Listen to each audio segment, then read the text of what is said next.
பீட்ரூட்டில் பொரியல் செஞ்சுருப்பீங்க. இந்த கிரேவி செஞ்சு பாருங்கள், செம டேஸ்ட்டாக இருக்கும் சாப்பாட்டுக்கு.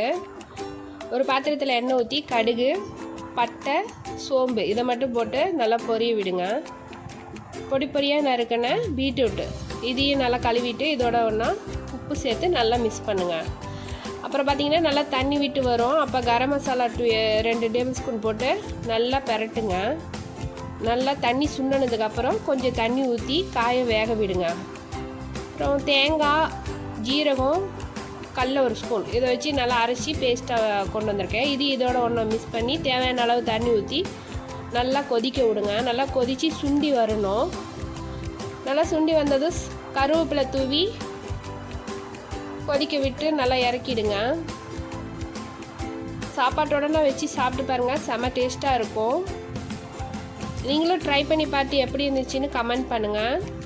ஓகே, ரோஸ் கார்டன் சேனலை பிடிச்சிருந்தா லைக் பண்ணுங்கள், ஷேர் பண்ணுங்கள். ஓகே, பாய்.